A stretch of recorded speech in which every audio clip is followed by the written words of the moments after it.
नमस्कार, आप देख रहे हैं वीपीएन न्यूज। वीपीएन न्यूज में आप सभी का स्वागत है। मैं रेशमा सेठ। आइए आज की कुछ ताज़ा खबरों को हम देखते हैं। पिछला कल्याण व दिव्यांग जन कल्याण विभाग उत्तर प्रदेश द्वारा आयोजित नेशनल दिव्यांग T20 क्रिकेट प्रतियोगिता का गुरुवार को समापन हुआ है। इस क्रिकेट टूर्नामेंट के मुख्य अतिथि मुख्यमंत्री योगी आदित्यनाथ और विशिष्ट अतिथि पैरालंपियन दीपा मलिक रहीं। इस प्रतियोगिता का फाइनल मैच साउथ जोन और वेस्ट जोन के बीच खेला गया, जिसमें साउथ जोन ने वेस्ट जोन को 3 विकेट से हराकर टूर्नामेंट की ट्रॉफी पर कब्जा किया। Sampurnanand sport stadium grassy wicket पर जब सुबह कवर हटाया गया तो ओस की बूंदें ग्राउंड पर पिच पर नमी साफ दिखाई दे रही थी। सुबह 7:30 पर साउथ जोन के कप्तान जीत वेड्डी और वेस्ट जोन के कप्तान वसीम इकबाल टॉस के लिए पिच पर पहुंचे तो अंपायर राजकुमार यादव ने सिक्का उछाला और साउथ जोन के टॉस जीत लिया। टॉस जीतकर साउथ जोन के बॉलिंग करने का निर्णय लिया और वेस्ट जोन के बल्लेबाजी का न्योता दिया। वेस्ट जोन की शुरुआत काफ़ी खराब रही। उसके पहले 4 विकेट 2 रन के स्कोर पर गिर गए। वेस्ट जोन की टीम निर्धारित ओवर में सिर्फ 70 रन ही बना सकी। वेस्ट जोन के सिर्फ 3 खिलाड़ी तिहाई का अंक पार कर सके, जिसमें सर्वाधिक 27 रन के योगदान संजय भैरव ने दिया। साउथ जोन की तरफ से नरेंद्र मोगरे और अरविंद विमलान ने 16-16 रन देकर 3-3 विकेट लिया।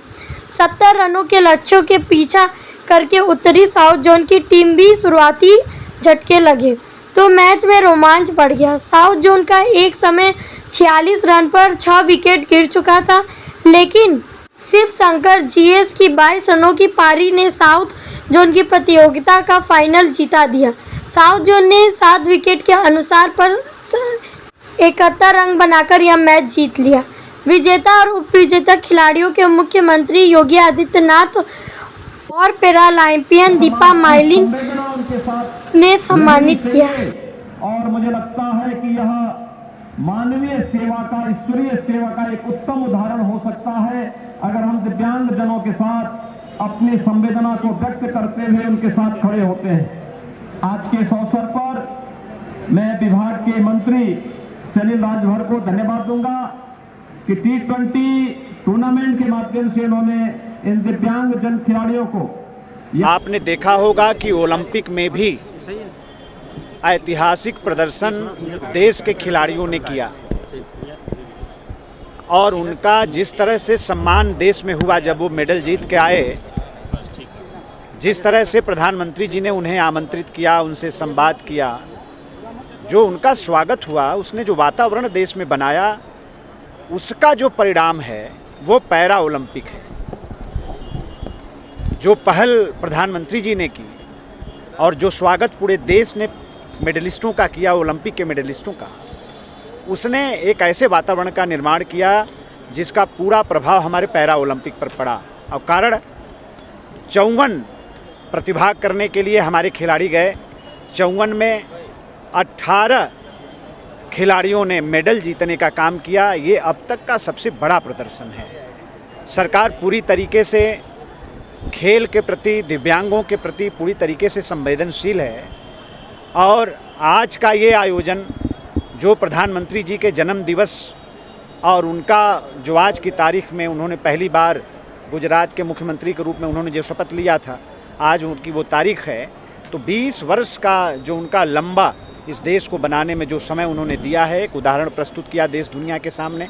दोनों तारीखों को जोड़कर हम लोगों ने इस बार प्रधानमंत्री जी के जन्मदिवस को मनाया। उसी क्रम में ये नेशनल स्तर की प्रतियोगिता, दिव्यांगों की क्रिकेट प्रतियोगिता हम लोगों ने कराई। आज समापन का अवसर था। हमारे यशस्वी मुख्यमंत्री जी का आगमन हुआ। अभी भी मंच पर दीपा मलिक जी बैठी हुई हैं, जिन्हें भारत का सर्वोच्च खेल रत्न का पुरस्कार भी मिल चुका है, जो अर्जुन अवार्डी भी हैं, जो अपने जीवन में 23 बार जिन्होंने अंतर्राष्ट्रीय मेडल जीतकर भारत के गौरव को बढ़ाने का काम किया, वो भी यहाँ उपस्थित हैं। हम लोगों ने उनको भी सम्मानित किया है।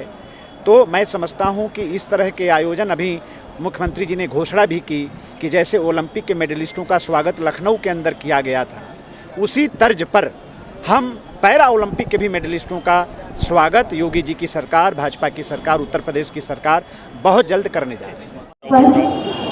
प्रतीक्षारत हैं।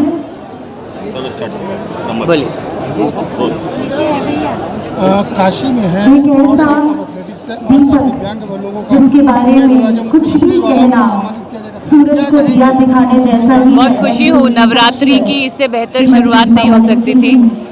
इस पावन धरती पे दिव्यांग व्यक्तियों के सशक्तिकरण की चर्चा है, जिसमें आदरणीय मोदी जी का एक विजन है और स्वयं योगी आदित्यनाथ जी, अनिल राजभर जी, सरकार की मंशा आगे आ रही है कि अब हम किसी को पीछे नहीं छोड़ेंगे।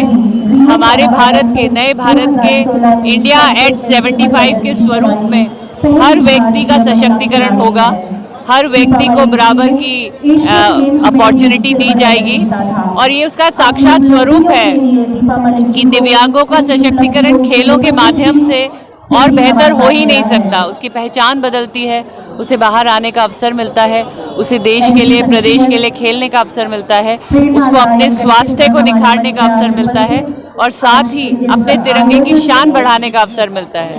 तो बहुत खूबसूरत ये दिन है, इसमें ईश्वर का बहुत बड़ा आशीर्वाद है और साथ में सरकार का जब आशीर्वाद जुड़ता है तो नए भारत का निर्माण बहुत सुंदर तरीके से हो रहा है। और एक पैरा खिलाड़ी होने के नाते मेरे लिए बहुत बड़ी खुशी की बात है कि अब सारी पॉलिसी, सारी जो हमारी देश की सरकार की नीतियां हैं वो दिव्यांग खेलों के लिए भी उतनी ही सुनहरी हैं जितनी वो किसी और खेल के लिए है।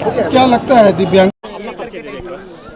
मेरा नाम जितेंद्र है, मैं कर्नाटक से, बेंगलुरु से। हम 2019 में इंग्लैंड पे वर्ल्ड कप भी जीता, टीम में था।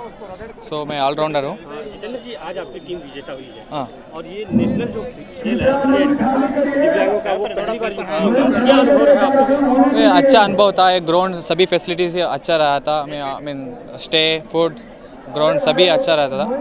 अभी बार बार इधर आने की, खेलने के लिए कोशिश करूँगा। अच्छा फैसिलिटीज दिया। क्या लगता है कि यूपी में भविष्य है दिव्यांगजन क्रिकेट प्रतियोगिता का? यूपी में नहीं, मीन सभी इंडिया में सभी अभी अंगविकल क्रिकेट के, दिव्यांग क्रिकेट को अच्छा दिन आ रहा है। सो हम वर्ल्ड कप जीता है, उसके बाद हमको थोड़ा रिकग्निशन मिला है। अभी दिव्यांग क्रिकेट ऊपर आ रहा है। सो हम गवर्नमेंट और बीसी से सभी थोड़ा हेल्प करना है। हमको लाइमलाइट के आने के लिए थोड़ा हेल्प करना है। गवर्नमेंट और media actually mainly with media only everything will happen nowadays. So we need your help and we want your help to give publicity to our cricketers. Normal cricketers have more publicity. We don't have any telecast. There is no recognition. So we need that recognition, because with media only it will be happen. So